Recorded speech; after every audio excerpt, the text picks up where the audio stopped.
الله من الشيطان اللعين الرجيم بسم الله الرحمن الرحيم بارئ الخلائق أجمعين والحمد لله رب العالمين والصلاة والسلام على رسول المسدد المحمود الأحمد الشفيع المذنبين خاتم الأنبياء والمرسلين صاحب الوقار والسكينة المدفون بأرض المدينة أبو القاسم محمد اللهم صل على محمد وعلى أخيه وابن عمه وخليفته في أمته الإمام المظفر الشجاع الغزنفر خاسم طوبى وسخر أبي شبير وشبر طالب باب الخيبر علي بن أبي طالب اللهم صل على محمد وعلى أهل بيته الطيبين الطاهرين المعصومين المظلومين واللعنة الدائمة على أعدائهم أجمعين من يوم هذا إلى يوم الدين أما بعد فقد قال الله تبارك وتعالى في قرآن المبارك وهو أصدق القائلين بسم الله الرحمن الرحيم وما خلقت الجن والإنس إلا ليعبدون صلوات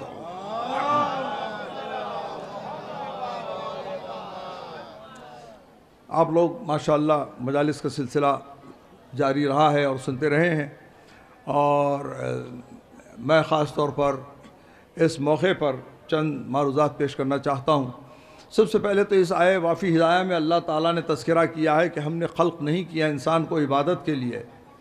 ہم مگر عجیب چیز دیکھتے ہیں کہ لوگ کہتے تو ہیں کہ نبی نے بڑی تعریف کی نماز کی کہ نماز کیسے پڑھی جائے، نماز کا طریقہ کیا ہو، نماز معراج مومن ہے، نماز عمود الدین ہے، اگر نماز قبول ہو تو ہر چیز قبول ہوتی ہے۔ مگر زیادہ تر مسلمانوں کا ادعا ہے کہ نماز بتلائی نہیں گئی، ہم کو خود 100 سال بعد طے کرنا پڑا کہ کس طریقے سے نماز پڑھی جائے۔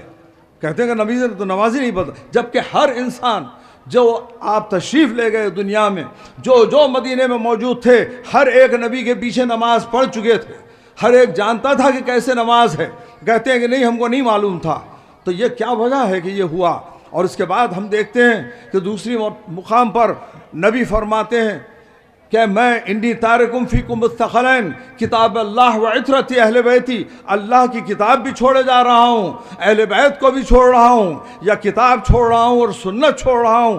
مگر انسان اب مسلمان کہتا ہے کہ کتاب نہیں تھی، ہم کو جمع کرنا پڑا۔ واجب تھا مسلمان پہ جب نبی نے اعلان کیا کتاب چھوڑ کے جا رہا ہوں تو پوچھنا چاہیے تھا وہ کتاب کہاں ہے جو آپ چھوڑ کے جا رہے ہیں، کہاں پر وہ کتاب ہے؟ یہ تو نبی نہیں کہہ سکتے کہ ہر ایک کے گھر میں کتاب ہے، کسی کے پاس کچھ آیتیں ہیں، کسی کے پاس کچھ آیتیں ہیں۔ تو اس سے ظاہر ہوتا ہے کہ نبی جب دنیا سے تشریف لے گئے کتاب موجود تھی جس کے لیے آپ نے کہا کہ کتاب چھوڑ کے جا رہا ہوں۔ بڑے اہم مسائل ہو جاتے ہیں، ورنہ پھر یہ طے ہوتا ہے کہ کئی سال بعد کتاب جمع ہوئی۔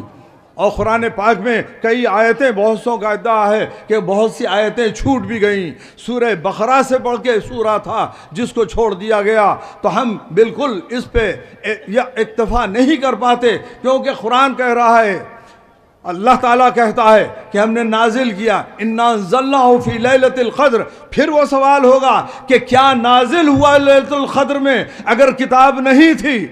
بعد میں جمع ہوئی تو کہاں وہ کتاب ہے جو نبی خدا کہہ رہا ہے کہ ہم نے نازل کیا؟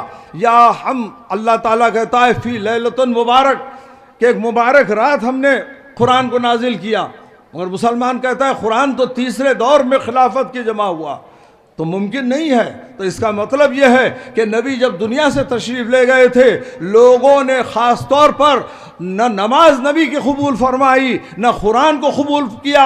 اسی وجہ سے تاریخ بتلاتی ہے کہ مدینے کے اس ماحول میں جہاں ہزاروں کی تعداد میں مسلمان تھے، بہت کم مسلمان تھے جنہوں نے نبی کے جنازے میں شرکت کی ہے۔ یہ عجیب شے ہے، کیونکہ یہ پوری تاریخ اس طرف آتی ہے کہ کیا وجہ ہے کہ یہ ہوا، کیا آپ کے جنازے میں بھی شریک نہیں ہوئے؟ اور اب تک لکھنے والے شبلی نعمانی جو بہت پرانے نہیں ہیں انہوں نے بھی اس کا تذکرہ کیا کہ بہت سے لوگ موجود نہیں تھے۔ تو یہ کیا وجہ ہے کہ نبی کے جنازے میں بھی وہ شریک نہ ہو پائے؟ اگر دنیا میں کسی جگہ مسلمان ہوتا، اطلاع ہوتی کہ نبی کا جنازہ اٹھ رہا ہے تو ہر جگہ سے مسلمان پہنچتا، مگر خود مدینے میں رہنے والے ہرگز نہیں پہنچے۔ اس بات کی اطلاع تھی کہ نبی کو ترک کرنا شروع کر دیا تھا۔ یہی وجہ ہے کہ ہم دیکھتے ہیں کہ کبھی نبی کی شہزادی پہ گھر جلایا گیا، مسلمان خاموش رہے، حسن کے جنازے پہ تیر چلے، مسلمان خاموش رہے۔ یہ تاریخی ہے، یہ چیز سمجھنے سے تعلق ہے کہ جیسے ہی نبی اس دنیا سے تشریف لے گئے، اسلام تقریباً ختم ہو چکا۔ نہ آپ کی نماز کو مسلمانوں نے قبول کیا، نہ قرآن کو قبول کیا جو آپ چھوڑ کے گئے ہیں، بلکہ کہا ہم خود جمع کرنے والے ہیں۔ اور خدا اسی لیے نبی فرماتے ہیں کہ قرآن کو اس وقت تک نہیں سمجھ سکتے جب تک کہ اہل بیت کی طرف نہ آئیں۔ کبھی تو نبی نے فرمایا انا انزلناہ فی لیلۃ القدر، ہم نے لیلۃ القدر میں نازل کیا۔ لیلۃ القدر خیر من الف شہر، یہ قرآن کا قدر وہ ہے وما ادراک ما لیلۃ القدر، کہ لیلۃ القدر تم سمجھ نہیں سکتے۔ یہ کیسے ممکن ہے کہ ایک رات ہے اس کو سمجھ نہیں سکتے؟ اس چیز کے لیے معصوم نے فرمایا لیلۃ القدر شہزادی فاطمۃ الزہرا ہماری جدہ معظمہ ہیں، صلوات۔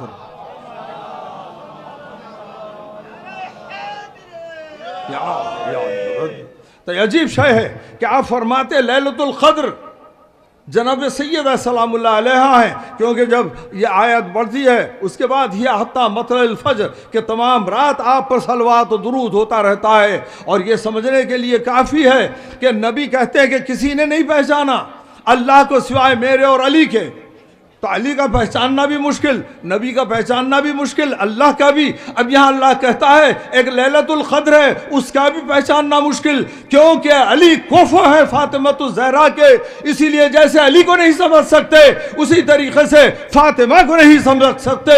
اللہ نے اعلان کر دیا وما ادراک لیلۃ القدر، کہ اللہ اگر کہہ دے کہ لیلۃ القدر کو نہیں پہچانا جا سکتا، ناممکن ہے کہ جناب سیدہ سلام اللہ علیہا کی شخصیت کو سمجھیں۔ اسی لیے فاطمہ زہرا کے لیے خود ہمارے اطہار فرماتے ہیں کہ ہم اللہ کی حجت ہے تم پر، اور فاطمہ حجت ہے ہم پر۔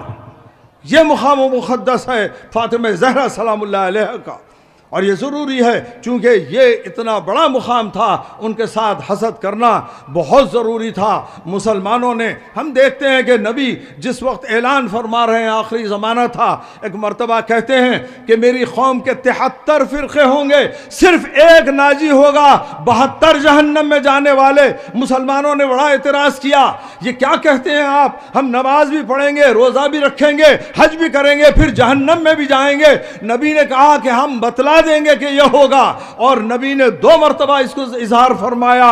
جب غدیر میں اعلان کیا ہے تو غدیر کے اعلان میں یہی کہا یا ایھا الرسول بلغ ما انزل، اللہ نے کہا تبلیغ کر دو اس شے کی کہ جو میں نے تم پر نازل کیا، اور واللہ یعصمک من الناس، اللہ تم کو بچانے والا ہے۔ تو اللہ کس سے نبی کو بچانے والا تھا؟ وہاں تو مسلمان تھے، وہاں تو حاجی تھے۔ اللہ کہہ رہا ہے یہ سب مخالفت کریں گے۔ اللہ نے آیت کو ختم کیا ان اللہ لا یہدی القوم الکافرین، کافرین کی ہدایت نہیں، جو ولایت علی کو نہیں مانتا وہ کافرین میں ہو جائے گا، وہ انہی 72 فرقوں میں ہو جائے گا جس کا نبی نے اعلان کیا جہنم ہونے والے ہیں۔ بڑے عجیب چیزیں ہیں، اور ہم دیکھتے ہیں تاریخ جب آگے بڑھتی ہے تو یہی وہ سلسلہ ہے، کیونکہ اعتراض تو بڑا تھا، کیونکہ جب آپ نے یہ چیز کہی تو یقیناً مسلمانوں کو پسند نہیں آیا۔ کہتے ہیں کہ 72 فرقوں کو آپ جہنم بھیجتے ہیں، زیادہ تر مسلمان جہنم میں جانے والے ہیں۔ اور نبی نے فرمایا ہاں تم دیکھ لو گے۔ ہم دیکھتے ہیں کہ تاریخ کا یہی سلسلہ تھا کہ ہم دیکھتے ہیں کہ جب دشمنی نبی اور آل نبی مسلمانوں کے دین کا جز بن چکا تھا، اگر نبی نے آخری وقت کہا ہے کوئی جو مجھے لا کر دے دے، ایک آپ چاہتے تھے کہ قلم دوات کی ضرورت تھی، لن تضل بعدی، کہ میں ایسی تحریر لکھ دوں کہ تم اس کے بعد گمراہ نہ ہو۔ چونکہ نہیں لکھی گئی تو واجب ہے اور ضروری ہے کہ مسلمان گمراہ ہو، اور ہو کے رہے مسلمان گمراہ، نہ ان کو اس در سے نماز ملی۔ ہمارے سے سوال ہوتا ہے کہ آپ، میں نے کہا ہماری نماز تو بخاری کی ہے، بخاری میں لکھا کہ جب علی نے بصرے میں نماز پڑھی ہے 25 سال بعد، لوگوں نے، اصحاب نے یہ کہا کہ آج ہم کو نبی کی نماز یاد دلائی، تو اب واجب تھا مسلمانوں سے اس دن کے بعد علی کی نماز پڑھیں، چونکہ صرف علی کی نماز قبول ہونے والی ہے، اس کے علاوہ کوئی نماز قبول ہو نہیں سکتی۔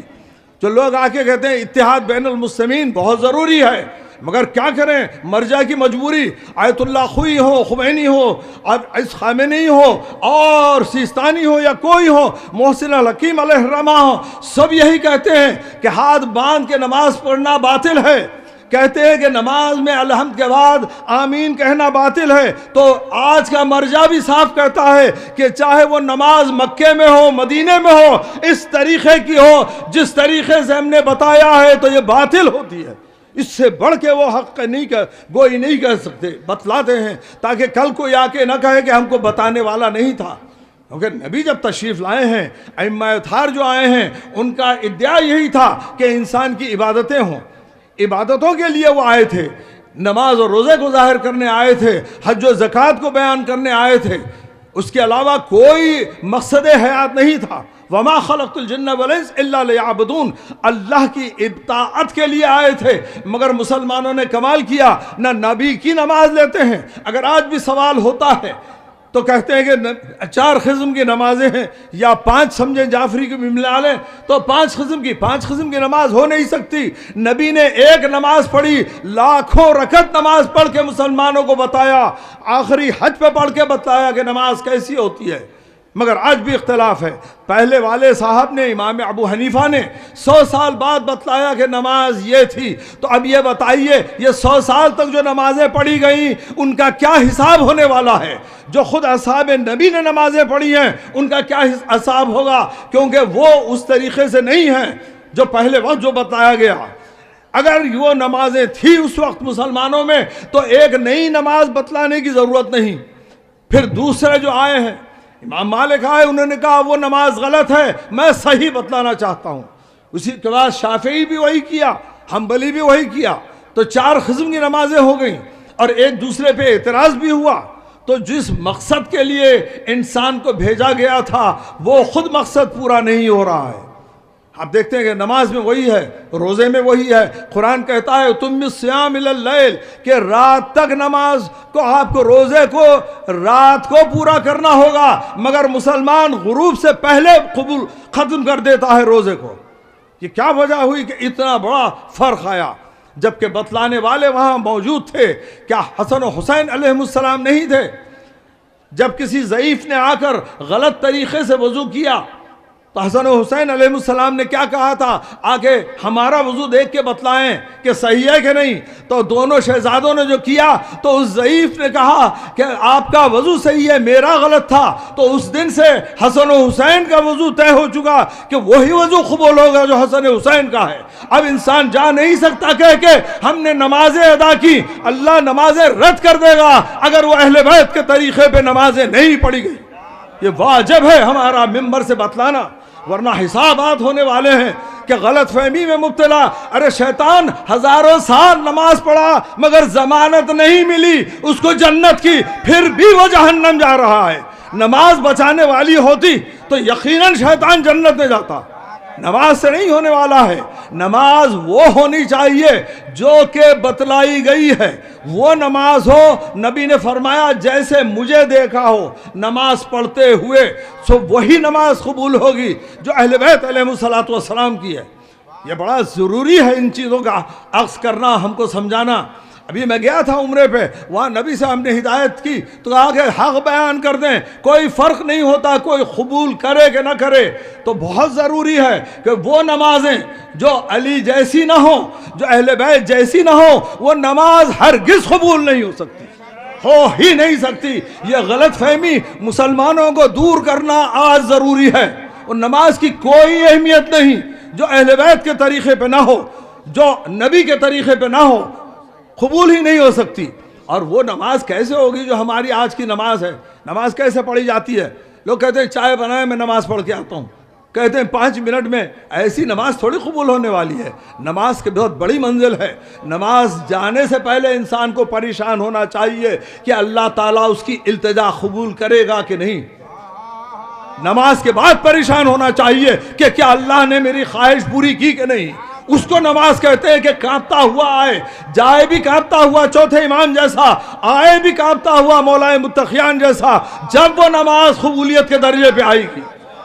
یہ نمازیں نہیں ہیں جو چلتے پھرتے پڑھ لیں. آیت رٹ کے سنا دی، الحمد ایاک نعبد و ایاک نستعین. اللہ کہے گا کیا چاہتا ہے تو؟ ایاک نعبد و ایاک نستعین میں اللہ کہتا ہے کہ میں عبادت کر رہا ہوں، تیری مدد چاہتا ہوں. وہاں رک کر ہم کو بتلانا پڑے گا میرے مالک میری آج کی پریشانی یہ ہے، اس پریشانی کو دور فرما. رٹ کے سنانے والی نماز سے کچھ ہونے والا نہیں. رٹ دیا ایاک نعبد و ایاک نستعین، اس سے کچھ نہیں ہوا. رکنا پڑے گا وہاں پہ.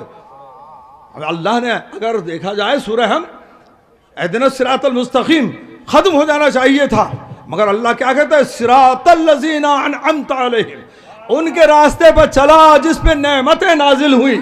تو جن جن کو یاد کریں گے نماز میں رک کے، حسن و حسین کو یاد کریں، فاطمہ زہرا کو یاد کریں، علی کو یاد کریں، وہ نماز قبول ہوگی. اس کے علاوہ نہیں ہو سکتی. اس کے بعد اللہ نے کہا غیر المغضوب علیہم ولا الضالین، نہ جس پہ غضب ہوا ان کے راستے پہ نہ چلا تو ان کو یاد کریں جنہوں نے غضب نازل ہوا. تو ملائین کو یاد کرنے سے نماز کی قبولیت بڑھتی جائے گی. نہ ہم کو فرعون کے راستے پہ نہ چلا، نہ پہلے کے راستے پہ چلا، نہ جب قبول ہونے والی ہے نماز، رٹ کے سنانے والی نماز سے کچھ نہیں ہوگا. یہ ہمارا فرض ہے بتلانا آپ کو. اللہ تعالیٰ کہتا ہے ادعو الی سبیل ربک بالحکمت والموعظۃ الحسنہ. 2 چیزیں چاہیے ہیں. اگر آئے کوئی اللہ کی طرف بلانے کے لیے 2 چیزیں بہت ظاہر کہتا ہے کہ حکمت چاہیے اور موعظہ حسنہ چاہیے. حکمت کے بغیر کوئی چیز قبول نہیں ہو سکتی. تو اب سوال یہ ہوتا ہے حکمت کیا ہے؟ حکمت کون سی منزل ہے؟ ابھی یہ سوال ہوا، لوگ کہتے ہیں نبی نے فرمایا میں قرآن و اہل بیت چھوڑ رہا ہوں. کسی نے کہا نہیں قرآن و سنت چھوڑ رہے. نبی کہہ نہیں سکتے سنت چھوڑ رہا ہوں. کہ سنت کیسے معلوم کریں گے جب بخاری کہتا ہے کہ 6 لاکھ جھوٹی حدیثیں صحابہ نے نبی کے اوپر جھوٹے 6 لاکھ الزام لگائے ہیں. وہ کہتا ہے کہ 6 لاکھ جھوٹی حدیثیں، نبی ہم کو ان حدیثوں کے درمیان چھوڑ نہیں سکتے. آپ نے کہا ایسے کو چھوڑ کے جا رہا ہوں جو کہتا ہے سلونی سلونی قبل ان تفقدونی، ہر چیز مجھ سے پوچھ لو. واجب ہے کہ علی سے پوچھیں، کسی اور سے سوال کیا نہیں جا سکتا.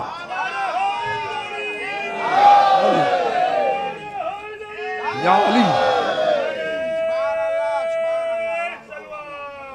صلی اللہ علیہ وسلم. بڑی اہم چیز ہے سمجھنے کے لیے. میں جیسے کہا تھا 5 لاکھ یا اس سے زیادہ اصحاب موجود تھے، ہر ایک کو نماز آتی تھی. ایک دن پہلے نماز بیماری سے اٹھ کے نماز پڑھ کے نبی نے بتلایا ہے. اب کہتے ہیں کہ نہیں وہ کوئی اور نماز پڑھا رہے تھے، مگر وہ تو آج بھی نہیں ہوتا. آج بھی آپ مدینہ منورہ جائیں، انشاءاللہ سب کو اللہ تعالیٰ مکہ مدینے اور مقامات مقدسہ کی زیارت نصیب فرمائے. اب وہاں جا کے دیکھیں گے مدینے میں اندر پیش نماز پڑھا رہا ہے جو حکومت کا مقرر کیا ہوا ہے، امام کہلاتا ہے. وہ جو بھی ہو، باہر بورڈ لگے ہوئے ہوتے ہیں، یہ امام کے آگے اگر کھڑے ہو جائیں تو نماز نہیں ہوگی.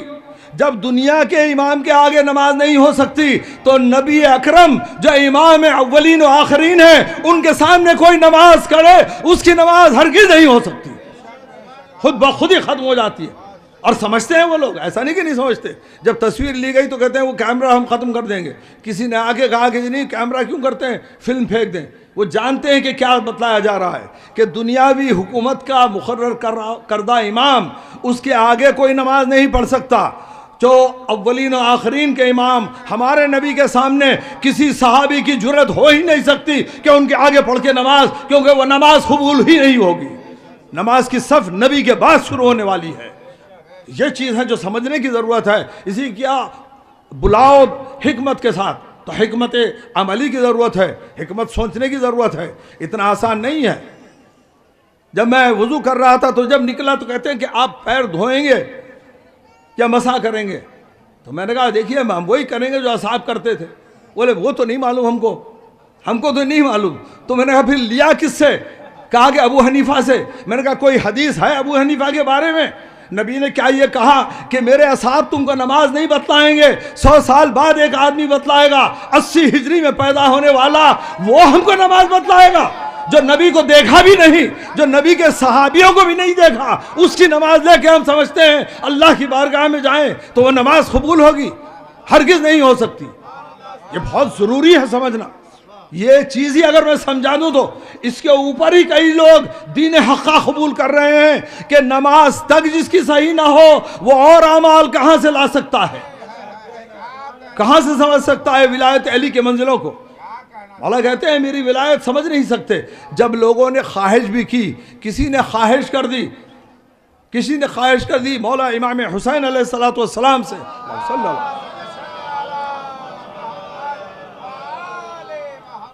کہتا ہے کہ آپ کو مقام و منزلت سمجھائیے. امام نے روکنے کی کوشش کی، وہ رکا نہیں. اس نے آپ کو قسم دی آپ کی امامت کی، تو امام نے کچھ کان میں کہہ دیا. جیسے ہی وہ سنا وہ مجنون ہو گیا، دیوانہ ہو گیا. تو امام فرماتے ہیں اگر ہمارے فضائل معلوم ہو جائیں 1/3 دنیا ختم ہو جائے گی، 1/3 مجنون ہو جائے گی، قبول کرنے کی صلاحیت نہیں ہے. کیا بتلا سکتے ہیں ہم؟ علی کا کیا مقام و منزلت ہے، علی کا، اور خود نبی کا نہیں سمجھے. بڑے عجیب چیز ہے. مسلمان سمجھتے ہیں. اب آپ دیکھیے کہ بڑا عجیب چیز ہے، یہ سننے سے تعلق ہے. مولا متقیان کا خطبہ ہے، نبی تشریف فرما لیٹے ہوئے ہیں. ہم تو موت کا تصور جب شیعہ کے لیے نہیں ہے تو نبی کے لیے تو ناممکن ہے. من مات علی حب آل محمد ماتا شہیدہ. جو محبت اہل بیت میں مر جائے وہ شہید ہوتا ہے. مگر نبی نے بھی کمال کیا، یہ نہیں کہا کہ جو محمد کی محبت میں مر جائے وہ شہید ہے، کیونکہ محبت میں نبی کے ساتھ جو تھے جب شہادت آتی فرار ہو جاتے. یہ تو آل محمد کی محبت میں تھے جو رہنے والے تھے. اسی لیے نبی نے نہیں کہا میری محبت میں جو مر جائے وہ شہید ہے، کہا آل محمد کی محبت میں. عجیب چیز ہے. کہیں پہ نہیں کہا. آپ نے نہیں کہا کہ میرا ذکر عبادت ہے، کہتے ہیں علی کا ذکر عبادت ہے. تو جو آ کے کہتے ہیں لوگ کہ علی علی بہت ہو رہا ہے، تو دو چیزیں ہیں. پہلے تو علی کا ذکر عبادت ہے، اور دوسرے نبی نے کہا زینوا مجالسکم بذکر علی ابن ابی طالب. تو مجلس میں سوائے علی کے کوئی ذکر نہ کرے، عبادت بھی ہو جائے گی، زینت بھی بن جائے گی. عجیب منزل ہے یہ. اور پھر لوگ آگے کہتے ہیں کہ بھائی بہت ولایت ہو گئی. تو ہم نے کہا اچھا ایسا ہے تو آئیے تبرہ کرتے ہیں. اگر تولا زیادہ ہو گیا تو آئیں اب تبرہ شروع کریں. وہی لوگ جو تولا زیادہ کہتے ہیں وہی تبرہ یاد دلاتے ہیں. ہم نے کہا بھئی آپ لوگوں نے تو کہا علی بہت ہو گیا مجالسوں میں، تو ہم نے کہا چلیے تبرہ کرتے ہیں، آئے حق کا بیان کریں. کون جنت پہ جائے گا، کون دوزخ میں جائے گا. تصور بھی اگر کر دے کوئی علی سے دشمنی کا تو وہ جہنم رسید ہوتا ہے. اگر کوئی علی سے جنگ کے لیے آئے، مرد ہو کے عورت، وہ کیا کہیں گے اس کے لیے؟ کیا چیز ہو جاتی ہے.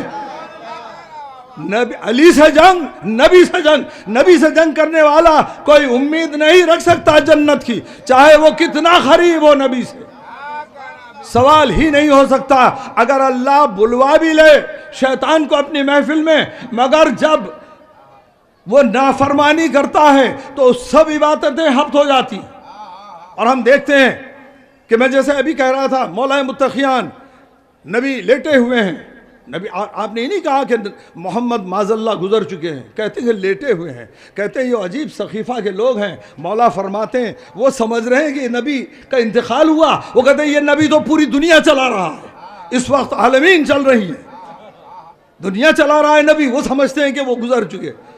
کہتے ہیں جب عام انسان نہیں مرتا ہے، اگر محبت میں ان کی ہو جائے تو ان کو موت تھوڑی آتی ہے. تو نبی کی کبھی موت نہیں ہوئی، مسلسل زندہ تھے اور زندہ رہیں گے، ہر وقت کے لیے زندہ رہیں گے.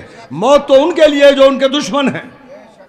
تو نبی زندہ ہیں، لیٹے ہوئے تھے، تشریف فرما تھے، جانتے تھے. اور اسی لیے جب کسی نے کہا کہ آپ ان مقامات پہ جاتے ہیں جہاں پہ مر چکے ہیں لوگ، مردوں کی زیارتوں کو ہم نے کہا آج تک ہم کسی مردے کی زیارت کو نہیں گئے، جہاں جہاں جاتے ہیں وہ سب شہیدوں کے مقامات ہیں، شہیدوں کے مقامات پہ جاتے ہیں، جہاں ہے وہ شہید ہے۔ امام حسین علیہ السلام اپنی زری میں تشریف فرما ہیں، وہ بیت الشرف ہے، وہاں کوئی قبر کا تصور نہیں ہے۔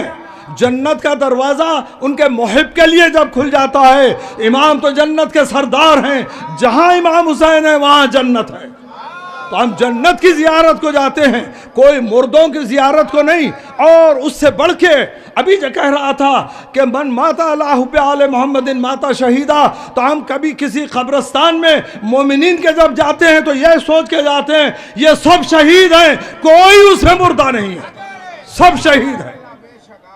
عجیب منزل ہے۔ ایک وقت کسی نے سوال کیا جناب سیدہ سلام اللہ علیہ کے بارے میں، بی بی کے لیے سوال کیا کہ جب وہ آخری وقت آیا اور آخری دیدار کی کوشش ہوئی تو امام حسین السلام تشریف نہیں لائے، بلکہ بندے کفن ٹوٹے اور امام کو آپ نے قریب بلا لیا، گلے لگا لیا۔ تو سوال کرنے والے ایسے بھی ہماری قوم میں بھی پیدا ہوئے، کہتے کیا پھر سے غسل دیا گیا کیونکہ وہ زندہ ہو گئے؟ تو میں نے کہا ایسا میں جواب دوں گا آپ بھی پریشان رہیں گے، آپ کے آبا و اجداد قبر میں بھی پریشان رہیں گے۔ پہلے تو یہ ہے کہ 3 امام موجود تھے، مولا متقیان، امام حسن، امام حسین، اگر غسل کی ضرورت تھی تو دیا گیا، نہیں تھی تو نہیں دیا گیا۔ دوسرے یہ ہے کہ جو ہم مومن کو بھی غسل دیتے ہیں، تبرکن دیتے ہیں، مومن شہید ہے، اس کو نہ غسل کی ضرورت ہے نہ کفن کی ضرورت ہے، ہم تبرکن دیتے ہیں کہ مولا سے ملاقات ہونے والی ہے۔ سبط جعفر نے اس کا تذکرہ بھی کیا، علی سے ملاقات کا موقع ہے، اسی لیے ہم اس کو پاک و صاف کر کے بھیجتے ہیں، ورنہ شیعہ کو نہ غسل کی ضرورت ہے نہ کفن کی ضرورت ہے۔ اور وہ جو پریشان رہتے ہیں کہ قبر کے اندر حساب و کتاب و فشار، جو شہید راہ خدا ہو جائے محبت اہل بیت میں، نہ اس کو فشار کی پریشانی ہے، نہ قبر کی پریشانی ہے، نہ سوال و جواب کی پریشانی ہے۔ خدا ہر مومن کو اس منزل پہ کر دے کہ محبت اہل بیت میں اس کی جان جائے، تاکہ ہر پریشانی سے دور۔ تو پریشانی ان کے لیے ہے جو اس پہ عمل نہیں کرتے، ورنہ سورہ کوئی ایسے مقرر تھے تو میں نے ان سے کہا یہ یاسین کی آیت ہے، علی الارائک متکئون، کہ کچھ لوگ جب دنیا میں قیامت آئے گی کچھ لوگ ایسے ہوں گے جو تکیہ کیے ہوئے ہوں گے، تو بتائیے وہ کون لوگ ہیں جن پہ اثر نہیں ہوگا؟ تو کہا کہ حدیث میں ہے کہ اشرار الناس جو ہیں ان کے اوپر قیامت آنے والی ہے، مومنین کے لیے کوئی قیامت نہیں ہے۔ اگر کوئی مومن زندہ بھی ہوگا تو ایک ہلکی سی ہوا آئے گی اور وہ اس دنیا سے چلا جائے گا۔ تو اشرار الناس کے اوپر آخرت کا عذاب ہے اور پریشانی ہے، جہنم کی پریشانی انہی کے لیے ہے جو جنت سے مانوس نہیں ہیں، جو اس دنیا میں مولا کی زیارت کو جائیں، جو جنت کا مقام رکھتی ہے۔ تو ہم کو کیا پریشانی ہے؟ یہاں شہید کے پاس آ رہے ہیں، کیا مشکل ہے؟ شہید جو ہوتا ہے شہید راہ خدا زندہ ہوتا ہے۔ نبی فرماتے ہیں کہ شہید میں جو کئی خصوصیات 6 ہیں، اس میں کہتے ہیں سب سے اہم یہ ہے کہ یا تو وہ شہادت سے پہلے یا شہادت کے بعد اللہ کا جلوہ اس طریقے سے دیکھتا ہے جیسے انبیاء دیکھا کرتے ہیں۔ یہ مقام ہوتا ہے شہید کا، ورنہ ناممکن ہے کہ انسان مر جائے اور آپ اس کو زندہ کہیں۔ اللہ کہہ رہا لا تقولوا، ہم کہہ بھی نہیں سکتے شہید کو، کیسی شہید کو یہ نہیں کہہ سکتے کہ وہ موت ہے یا مردہ ہے، اللہ نے روکا ہے۔ تو شہادت کچھ ایسی چیز ہے جو مرنے والے انسان کو ہر وقت کے لیے زندہ کر دیتی ہے، اور وہ اس وقت حاصل ہوگی جب محبت اہل بیت اس میں ہو۔ ہم دیکھتے ہیں کہ یہ وہ مقام و منزلت ہے، اور یہی وجہ ہے کہ اطمینان کی منزل ہے ہمارے لیے کوئی پریشانی نہیں۔ شروع سے لوگ شہید ہوتے ہوئے آئے ہیں۔ سب سے زیادہ جو دشمنی تھی، کسی نے آ کے سوال کیا، کوئی وہابی تھے، آ کے کہتے ہیں آپ کے پاس تو اتنے حسینیہ میں اتنے علم ہیں۔ میں نے کہا دیکھیے علم تو ایک ہے، صرف اسلام کا ایک علم ہے، شروع سے ایک رہا ہے۔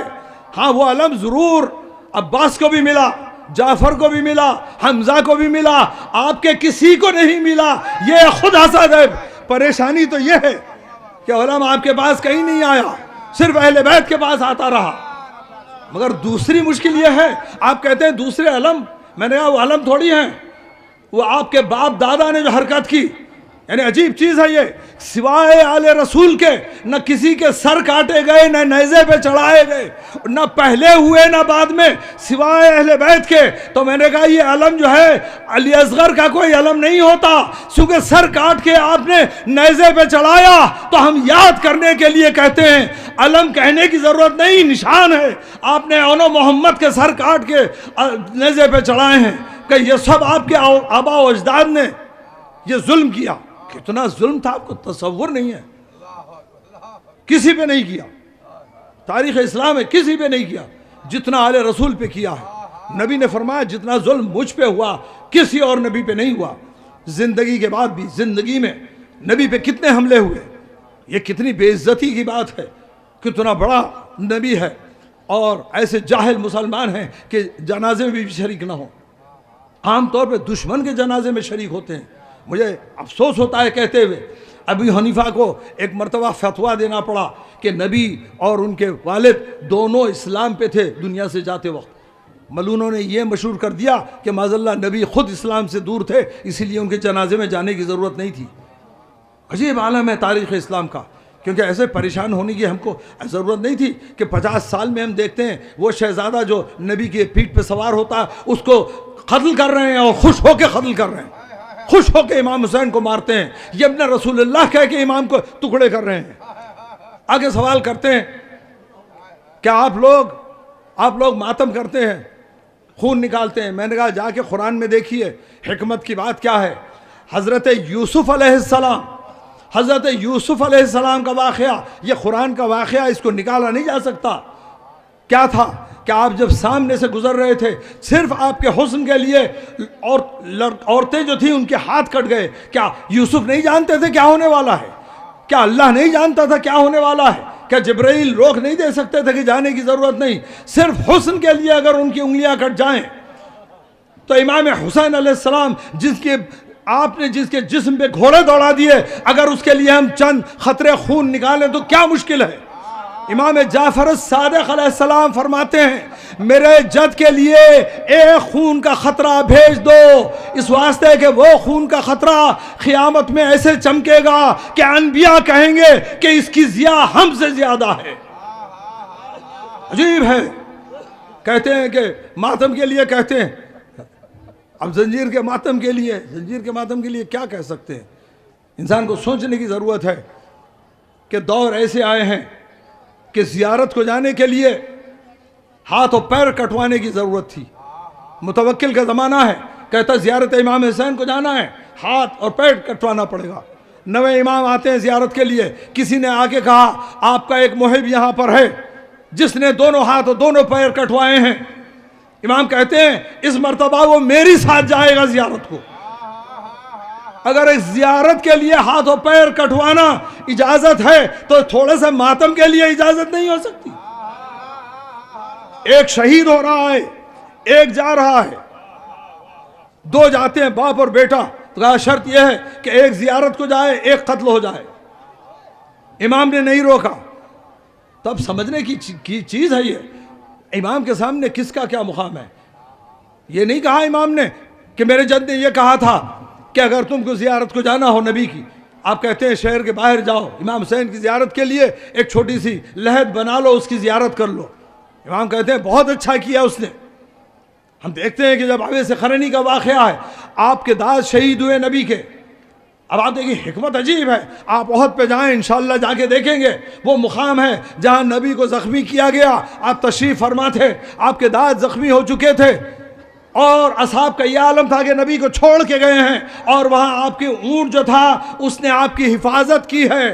تو جب آپ کی حفاظت کر رہا تھا، اونٹ کے پیر نبی کے سر کا نشان ہے، اور اس اونٹ کے پیر اس پتھر میں رکھ کے اللہ نے بتایا کہ اگر اونٹ بھی نبی کا ساتھ دے گا تو ہم اس کی یاد ہر وقت کے لیے قائم کر دیں گے۔ اگر نبی کو چھوڑ کے جائے گا زندگی تمام اس پر لعنت ہم قائم کریں گے۔ نبی کو چھوڑنے والے پہ لعنت ہوتی ہے۔ اذیت دینے والے پہ لعنت ہے قرآن پاک میں. اذیت دے دیں, نبی کو چھوڑ کے چلے جاتے ہیں لوگ جنگ میں. آپ جا کے سوچیں تو کہاں سے اسلام لائے تھے, کون اسلام لایا تھا؟ بہت چند تھے. صرف امام حسین علیہ السلام کہہ سکے 72 کے لیے. اگر نبی کے لیے دیکھیں تو اتنے 10 بھی نہیں تھے, 10 صحابی نہیں تھے. حضرت علی کے لیے 4-5. حضرت علی علیہ السلام نے کہا کل آ جاؤ صبح میں اپنا حق مانگنا چاہتا ہوں, مگر شرط یہ ہے کہ اپنے بالوں کو حلق کر کے آئیں, بال اپنے صاف کر کے آئیں. کہتے 4:30 آئے, 4 آدمی پورا کر کے آئے, ایک آدھا کر کے آیا. مولانا نے کہا یہ 4:30 لے کے جاؤں گا.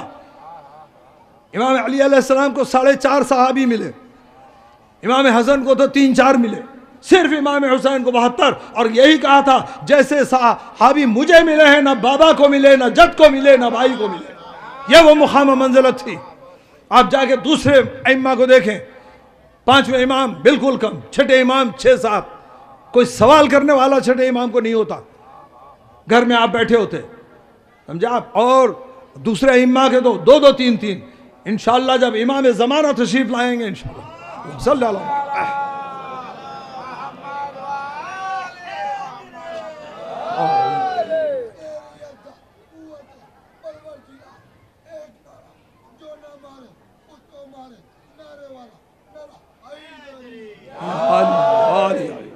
عجیب منزل ہے وہ. صحابہ ہم کہتے ہیں کہاں سے ملے؟ کچھ نہیں ملے. 313 اگر مل جائیں تو بہت بڑی چیز ہے امام زمانہ کو. ان 313 میں اصحاب کہف بھی ہوں گے, امام حسین کے ساتھی بھی ہوں گے, سب ملا کے 313 ملے. نبی کے لیے کہاں سے تھے صحابہ؟ کیسے صحابہ ہو سکتے ہیں؟ وہ دوست بھی نہیں سمجھتے اپنا. آج تو پھر بھی دوست کہہ لیتے ہیں, اس زمانے میں دوست بھی نبی کو نہیں سمجھتے. زمین پہ لیٹ کے کہتے حدثنا یا محمد, دیوار پہ پیر کر کے کہتے اے محمد حدیث سناؤ. یہ وہ مقام منزلت تھا. آیت آتی ہے لا ترفعوا اصواتکم فوق صوت النبی, نبی کی آواز پہ آواز مت اٹھاؤ. یہاں ایک عالم آ جائے تو اس کی آواز پہ آواز نہیں اٹھاتے, وہاں مسلمان نبی کی آواز پہ آواز اٹھاتے. اگر آخری وقت ہم نبی کا دیکھیں, عجیب وقت تھا. دنیا سے آپ جانے والے تھے ظاہرہ, جس طریقے سے ظہور ہوتا ہے. ائمہ اطہار کی ولادت تھوڑی ہوتی ہے, ان کی ولادت تو اس وقت ہوئی جب نہ زمان تھا نہ مکان تھا. یہاں جب آتے ہیں تو وہ ظہور ہوتا ہے دنیا میں. سمجھنے کی ضرورت ہے. وہ تو ولادت کبھی کے ہو چکی, اور اس کی شان ہے اللہ کی حکمت. جو میں کہہ رہا تھا قرآن نے کہا حکمت سے بلاؤ. حکمت کیا تھی کہ جب فاطمہ زہرا سلام اللہ علیہا تشریف لاتی تھی صلی اللہ علیہ وسلم, تو نبی خود کھڑے ہو جاتے. تو وہی ماحول قیامت کا وہی ہے. نبی تشریف فرمائے, انبیاء ہیں, نبی جب کھڑے ہو جائیں گے تو سب کو کھڑے ہونا ہوگا. اس میں حضرت نوح ہوں گے 2000 سال سے زیادہ عمر لیے ہوئے, حضرت آدم 900 سال. تو لوگ کہیں گے یہ کیسے ممکن ہے کہ یہ شہزادی کی تو بہت کم عمر ہے. تو اللہ نے یہ انتظام کیا کہ ان کے نور کو اس وقت پیدا کیا جب یہ انبیاء تھے ہی نہیں, تو کوئی ان کی حیات کا مقابلہ کر ہی نہیں سکتا. جناب سیدہ سلام اللہ علیہا ان سب کی بزرگ رہیں گی. اللہ نے اس کی حکمت عملی کی ہے, یہ انتظام کروایا ہے. اسی لیے بڑا ضروری ہے. اور آج کا دور بڑا سخت ہوتا جا رہا ہے. آئندہ آنے والی نسلوں کے لیے بڑی تیاریاں کر رہے ہیں یہ لوگ کہ ہم کو دور ہٹا دیا جائے. ابھی ٹرکی میں جا کے دیکھ کے آیا, عجیب عالم کر دیا ٹرکی میں انہوں نے. ادھر حجاب بھی ہے, ادھر داڑھی بھی ہے, اور ادھر ناچ گانا بھی ہے, دونوں ساتھ ساتھ چل رہا ہے. ختم کر دیا ان کو ٹرکی کو. میں گیا, اتنی بڑی مسجد سلیمانیہ, مسلمانوں کا ملک ہے, اتنی بڑی مسجد ہے کہ اس سے بڑھ کے تو اس کا صرف شینڈیلیئر ہے جو رکھا گیا ہے. اور وہاں ایک صف تھی مسلمانوں کی, صرف ایک صف مسلمانوں کی, 40-45 لوگ بس, اتنی بڑی مسجد میں. ختم کر دیا. وہ چاہتے ہیں کہ ہر جگہ, اور وہ بڑے خاص انداز سے کریں گے. اب یہ مسئلہ یہ ہے, یہ بہت ضروری ہے, اس لیے کہ جو ممبر پہ آ کے بیٹھے اس کو جاننا چاہیے حکمت کیا ہے. اللہ تعالیٰ کی حکمت کو سمجھنے کی ضرورت ہے. اگر نہیں ہے حکمت, کیونکہ نبی سے یہی کہا یعلمہم الکتاب والحکمہ, کتاب اور حکمت ان کو سکھاؤ. اگر کتاب میں حکمت ہوتی تو الگ نہیں رکھا جاتا. کہتا کہ کتاب بھی سکھاؤ, مگر وہ مسلمان جو نبی کو امی سمجھتا ہے کہ اس کے پاس کتاب کا بھی علم نہیں ہو, نبی سکھائیں گے کیسے؟ اللہ نے انتظام کیا کر رکھا، کہا کہ لست مرسلا، یہ کہتے ہیں کہ آپ رسول نہیں ہیں، نبی کہہ دو کہ آپ رسول ہیں، اور شہادت کون دے گا؟ کہا کہ اللہ بھی دے گا، اور وہ دے گا ومن عندہ علم الکتاب، جس کے کتاب کا علم ہو۔ اگر نبی کی رسالت کے لیے اللہ کافی نہیں ہے تو ہر جگہ اللہ کافی کیسے ہوگا؟ اللہ خود کافی نہیں۔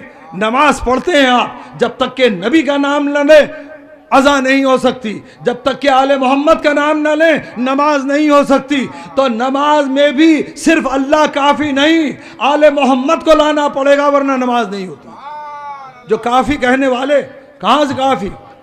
اگر دیکھا جائے تو وحدت کا اسلامی کا یہ تقاضا تھا کہ نماز میں سوائے اللہ کی کسی کا نام نہ ہو، سمجھا؟ اللہ کہتا ہے، بڑے کہنے والے بڑی آیتیں پڑھ دیتے ہیں، سوچتے نہیں ہیں، کہتے ہیں کہ اللہ کے علاوہ کسی اور کا نام مسجد میں نہ لیا جائے۔ میں نے کہا بھائی ہمارا تو مسئلہ کچھ اور ہے، قرآن مجید میں شیطان کا بھی نام ہے، فرعون کا بھی نام ہے، اس کو بھی بوسہ دینا پڑتا ہے۔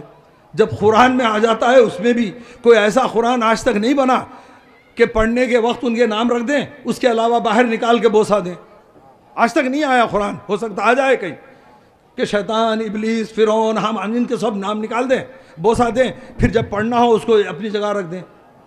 آج تک تو ایسا قرآن نہیں آیا۔ اس قرآن کو بوسہ دینا پڑتا ہے جس میں دشمنان دین کا بھی تذکرہ ہے۔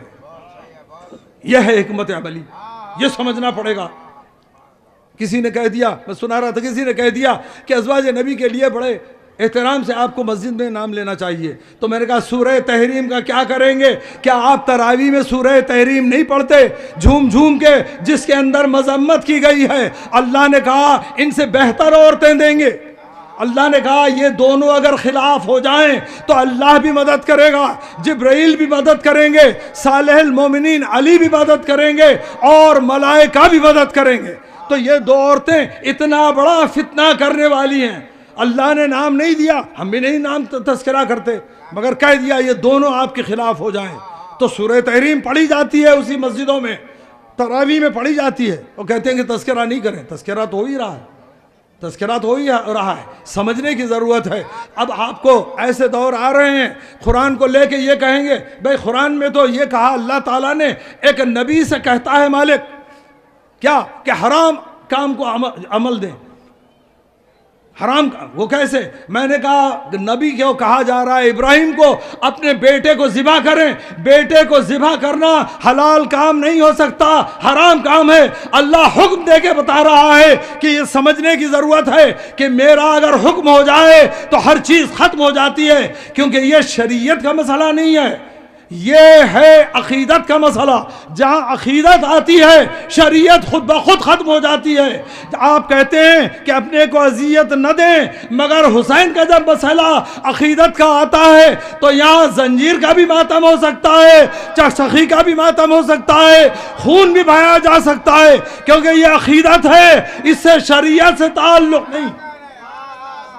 ورنہ ہماری قوم کے بچوں کو ایک دن میں بھٹکایا جا سکتا ہے کہ اللہ نے حکم دیا اپنے بیٹے کو ذبح کرنے کا۔ بیٹے کو ذبح کرنے کا انگریزی میں بی ہیڈنگ کہتے ہیں، بی ہیڈنگ کرنے کا حکم دیا اللہ نے، تو کیسے ہو سکتا ہے؟ تو ہم کو بتلانا پڑے گا کہ یہ عقیدتوں کی منزل ہے، اس میں وہ چیز نہیں آتی جو شریعت ہوتی ہے، شریعت خود بخود ختم ہو جائے گی۔ اس میں نہیں، ہر جگہ یہی ہوتا ہے۔ جب کسی نے پوچھا امام علیہ السلام سے، امام جعفر صادق علیہ السلام،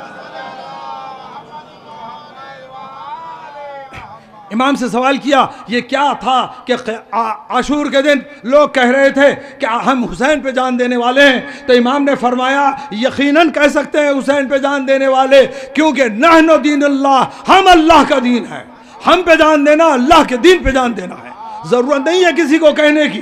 ہم جب نبی سے مانگتے ہیں تو ضرورت نہیں ہے بتلانے کی کہ اللہ سے لے کے دیں۔ اللہ نے قرآن میں کہہ دیا سورہ توبہ میں، اغناہم اللہ و رسول من فضلہ، اللہ بھی تم کو غنی کرتا ہے، رسول بھی تم کو غنی کر سکتے ہیں، یا اللہ سے مانگا جا سکتا ہے یا رسول سے مانگا جا سکتا ہے۔ یہی وجہ ہے ہم دیکھتے ہیں کہ جب راہب کو کہہ دیا تیری خدمت میں بچے نہیں ہیں، حسین نے کہا کتنے بچے چاہیے؟ 1 دیتا ہوں، 2 دیتا ہوں، 3، 6 بچے دے دیے۔ جبرائیل نے آ کے رکا دیا کہا اگر حسین چاہیں تو تقدیر بدل جاتی ہے، تو حسین سے وہ چیز مانگی جاتی ہے جو تقدیر میں نہ ہو، تقدیر والی چیز حسین سے نہیں مانگتے۔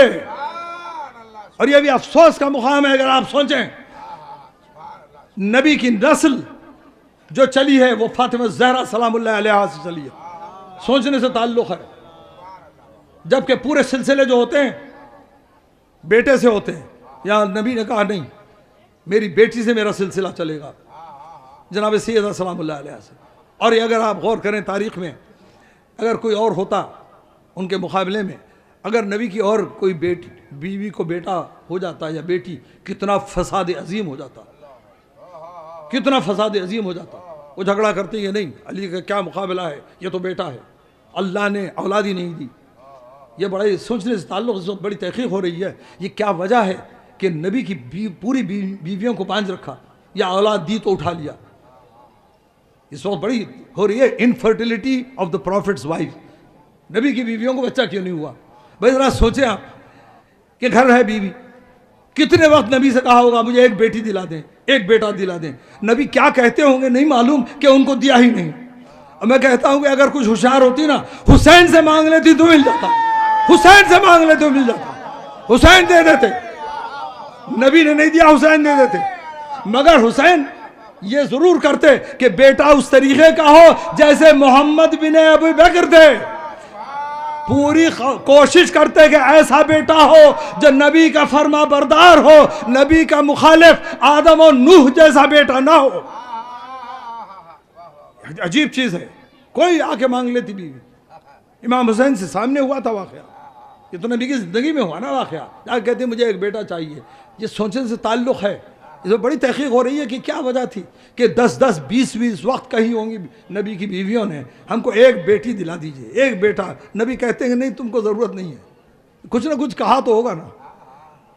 تو یہ چیز ہے کہ عقل اگر ہوتی، حکمت اگر ہوتی نا، جا کے امام حسین سے مانگ لیتے ہم کو ایک اولاد دلا دیجئے، امام کہتے مل گئی، جاؤ دے دیتے حسین۔ یہ سوچنے سے تعلق ہے، یہ بڑی اہم چیزیں جو ہمارے سامنے آ جاتی ہیں کہ کیا وجہ ہے کہ نبی کی اولاد نہیں ہوئی سوائے حضرت فاطمہ سلام اللہ علیہ سے۔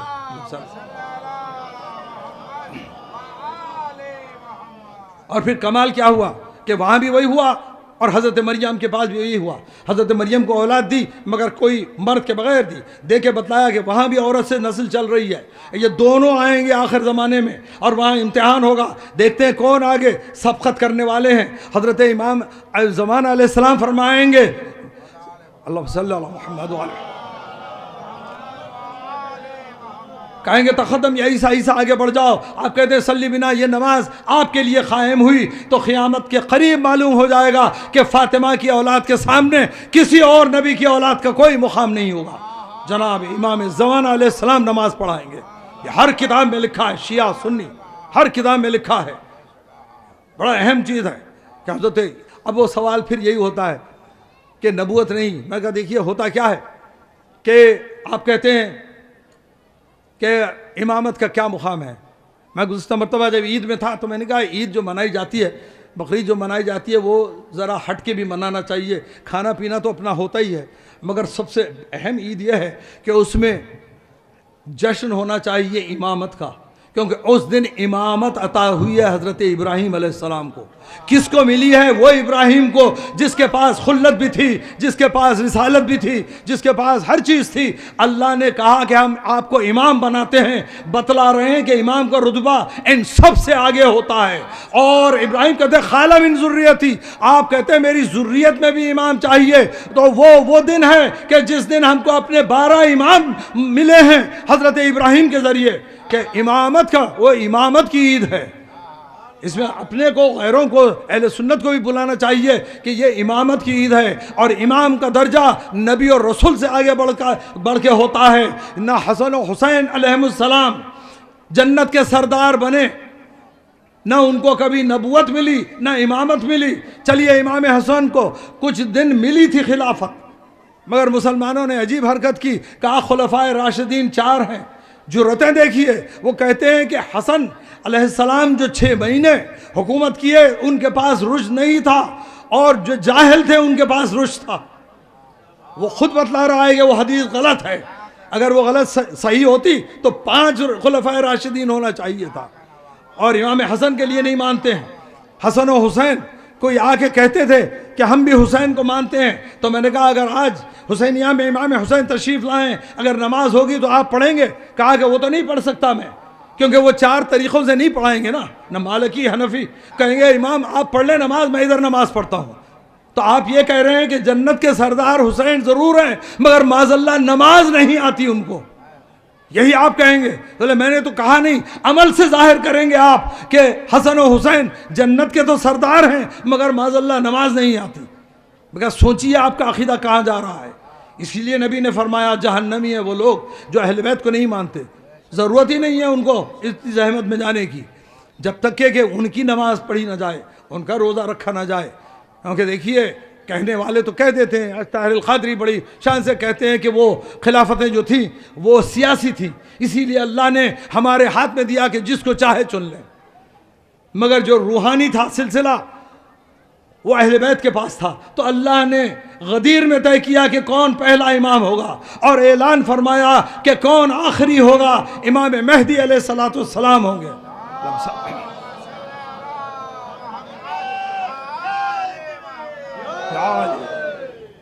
مگر روحانی سلسلہ اور خیر علمی سلسلے میں کسی اور کے بھی نام آتے ہیں. حضرت علی کو بھی رکھا, ابن عباس کو بھی, ابو ہریرہ کو بھی, مگر 3 حصے کیے.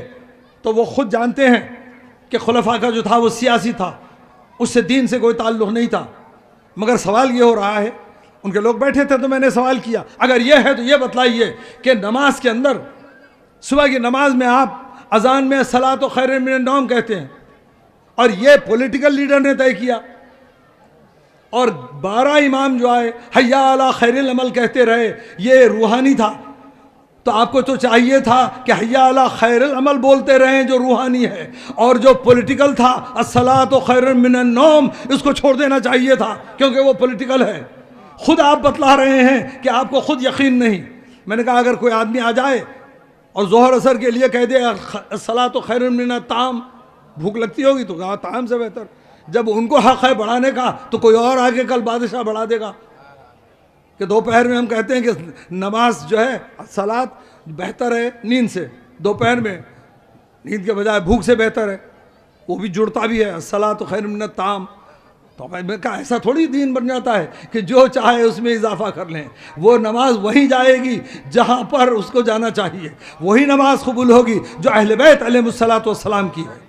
اب ماشاءاللہ کئی لوگوں نے گزشتہ چند دنوں میں صحیح نماز پڑھنا سیکھا ہے الحمدللہ. کہتے ہیں کہ ہم کو مشکل ہوتی ہے, بامبے سے آئے تھے, کہتے ہیں بامبے میں ہماری بزنسز ہیں فلاں ہیں, ہم کو مشکل ہوگی وہ نماز پڑھیں جو اہل بیت کی ہے. تو میں نے کہا کوئی مشکل نہیں ہے, آپ جا کر وہ نماز پڑھ لیں جیسی پڑھائی جاتی ہے, جیسے پڑھائی جاتی ہے پڑھ لیں, کیونکہ اس کا وضو بھی صحیح نہیں ہوتا ہے قرآن کے لحاظ سے. تو وہ تو پڑھ لیں اور اپنے گھر آ کر صحیح وضو کر کے صحیح نماز پڑھ لیں, آپ کو اللہ قبول کرے گا. کیونکہ نماز کو نہ بیوی کو بتانا ضروری ہے, نہ اولاد کو بتانا ضروری ہے, نہ دوستوں کو. خود پڑھ لیں آپ خاموشی سے نماز, کوئی مشکل نہیں ہوتی. مگر انسان کو سمجھنا چاہیے کہ جو بھی عبادتیں ہوں, کیونکہ نبی نے فرمایا کہ ردت ما سوا قبلت. اگر نماز قبول ہو تو ہر عمل قبول ہے, اگر نماز رد ہو تو ہر عمل رد ہے. تو ہم کسی کی نماز دیکھ کر بتلا سکتے ہیں نماز قبول ہو رہی ہے کہ نہیں, نماز رد ہو رہی ہے یا قبول ہو رہی ہے. بالکل آسان نسخہ بتا دیا نبی نے. اور ہم دیکھتے ہیں کہ تاریخ کو اس طریقے سے, آپ کتنے دن ہوئے تھے, 1 ہفتے کی بات نہیں تھی, نبی اس دنیا سے تشریف لے گئے. کتنی بڑی مصیبت آئی ہے. بجائے آ کر شہزادی کو پرسہ دینے کے, جب آنا شروع ہوا ہے تو کچھ نے کہا کہ شاید پرسے کے لیے آئے ہیں, مگر جانتے ہیں کہ پرسہ دینے کے لیے لکڑیاں نہیں لائی جاتی. پرسہ دینے کے لیے گھر کو جلایا نہیں جاتا. آج شہزادی کا کیا عالم تھا. ایک مرتبہ جب آئے ہیں اور مولا متقیان اس وقت گھر میں تشریف فرما ہیں, اور کہنے والے کہتے ہیں کہ علی نے مدد نہیں کی فاطمہ کی، وہ کہنے والوں کو نہیں معلوم کہ فاطمہ کو ضرورت نہیں تھی مدد کی، فاطمہ چاہتی تو طبق الٹ جاتے، فاطمہ چاہتی تو عذاب آ جاتا، مگر کہہ دیا نبی نے صبر کرنا ہوگا، کہا بیٹی سے کہ صبر کرنا ہوگا، ہمارے لیے اللہ نے قیامت کا دن رکھا ہے، دنیا میں ظلم و ستم ہوگا۔